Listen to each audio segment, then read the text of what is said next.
A discussion about recent events. Daniel Levy joins us. He's a former Israeli peace negotiator. Ghaith al-Omari also joins us, a former foreign policy advisor to the Palestinian Authority. And our own senior political analyst, Marwan Bashara, is here as well. Help us understand, when you two were actively involved in Israeli-Palestinian politics, you were thought of as moderates. And in many ways, it's moderates who are waging this war, theoretically. Ehud Barak, Tzipi Livni, they are moderates in Israeli politics. It's a war, theoretically, though, to bomb the extremists into submission so moderation can once again reign on the Gaza Strip. This is a war of moderation against extremism. The form it takes, though, is the merciless bombardment of Gaza. Help us understand how this works. Daniel Levy, how do the moderates come to the conclusion that this is the only way forward in order to resume moderation? I would never have described what we were doing in the past as the moderate line. I always thought of it as the hard-headed, pragmatic, realist line of what served the Israeli interest. I imagine my Palestinian colleagues felt that was what was serving the Palestinian interest, and trying to find a meeting point. If what we're seeing now is a war of moderates against extremists, I'd say that they are severely misguided moderates. What you're going to see, and you already see as a consequence of this, is that a more radical narrative will only become more popular. I also think that I don't think these moderates extremist ways of framing what's going on in the Middle East is particularly helpful. I think that's really the framing that the Bush administration has tried to ram down everyone's throat. I don't think it gets us anywhere, because the people who oppose this action are not just friends of Iran or Islamists. I think it's also the popular, secular, reformist, democratic forces in the Arab world who don't like what they're seeing. So I don't think that language helps us. But Ghaith al-Omari, Mahmoud Abbas has always benefited greatly from being called a moderate in the Palestinian political spectrum.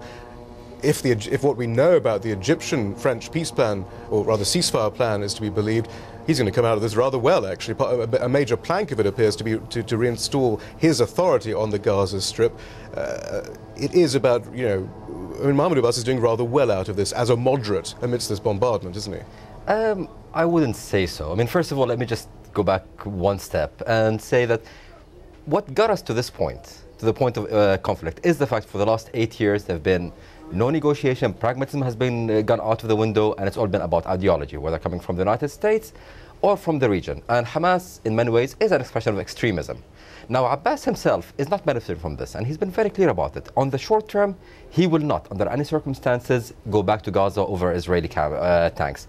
He cannot do that politically. On the longer term as well, I think what Daniel mentioned, what's happening right now is strengthening a narrative of extremism that does not help in any way the forces of pragmatism, the forces of trying to reach a common point or a common ground any further. Extremism is strengthened, anti-Israeli sentiments are strengthened, and unfortunately anti-American sentiments are strengthened, and regimes like Iran get strengthened. The moderates lose, and I don't think Abbas can politically afford, nor would he personally want to benefit from this in political ways. He has a problem with Hamas, he wants to resolve it politically, and I think that's the only way that it can be resolved. Can I just actually have, if the United States is interested in encouraging a moderate line, and these are their friends who've come to the Security Council, who've come to the United Nations, the Arab foreign ministers, and President Abbas, and if the United States sends them home from New York empty-handed, no Security Council resolution, even an American veto, it really says something about how they treat their friends.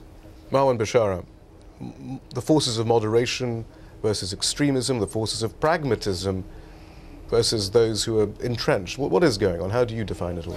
Well, I'll tell you, I mean, we know for a fact, and I don't blame Daniel for kind of, taking a break from moderation for a moment. Moderation and extremism is an imperial construct. I don't think Arabs and Israelis call one another moderate and extremists. Since the United States got involved in the region, those who are allied with the United States are moderates. Those who are against the United States are extremists. The problem with what we've seen the last couple of weeks is that the actions are much louder than actors. And in a sense, the actions show extremism, but the names are moderates. So America's moderates, as they are involved in such extremism, of violence, it destroys the construct in the public opinion, not only in the Arab world, but in the world at large. Well, maybe that's no bad thing then. Finally, we're losing all these rather erroneous terms. But Gazans are losing in the process. So what's the way out now? I mean, we hear from Ghaith al-Omari, who knows Mahmoud Abbas very well, that Abbas will on no account want to resume power over the Gaza Strip on the back of an Israeli tank. Do you think that's the case? Well, in 2 words, I think Israeli actions in the Gaza Strip have embarrassed, and I would say cornered, and perhaps worse than that, its allies and friends in the region, the moderates. I think certainly on the long term, the ones who are going to be hit most by the Israeli action in the Gaza Strip are those who want to accommodate Israel in the Middle East. Daniel. I mean, I think there has been this attempt to say, look, we can build a camp in the Middle East where you have Israel and certain Arab states and Arab actors all part of the same camp trying to tamper down the voices of radicalism. The huge missing ingredient, if there were a benefit or a possibility of building such a camp, is you can't do it unless you do something serious to address the Palestinian grievance. Without deoccupation, without Palestinian statehood, without being able to change that Palestinian narrative, no such possible real coming together exists. And I think that's where the Israelis have got carried away with some of their own and the American rhetoric. And Ghaith al-Omari, the charge is always that Abbas has got so carried away with being the face of moderation that he hasn't got anywhere in trying to achieve any of those goals for Palestinian self-determination. I think this is the challenge that we're seeing today, and this is the challenge for after the operation. On 2 ways. First of all, after this conflict ends, it will be very dangerous for Hamas to get any political gains, because this will revalidate the point that violence gets you results and negotiation does not. And the challenge is, after this is over, will we be able to revive a real credible peace process with deliverables, a settlement freeze, serious engagement, serious changes on the ground in the West Bank, and a loosening of the siege in Gaza? If we can do that after the operation, there might be a chance to revive the point that, or the message that diplomacy and moderation pays. If not, if we end up having chaos and destruction in Gaza and stagnation in the West Bank, we go back to the same that we've had before. What's your bet? I think we're still a bit lost in the moderation and the radicalism. So American war in Iraq, is that moderation or radicalism? Because I don't know who are the forces of radicalism other than judging them by their actions.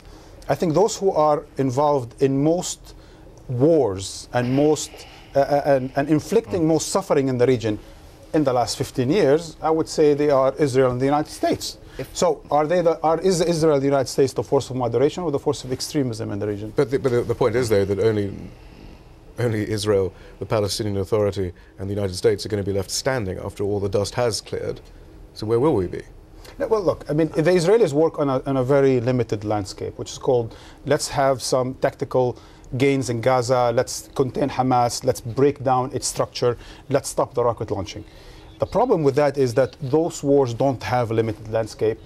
The war on the public opinion is going to continue, and the backlash from this, it's going to be far more than Israel would have ever expected. I think we have to leave it there, I'm afraid, but thank you all very much. Thank you.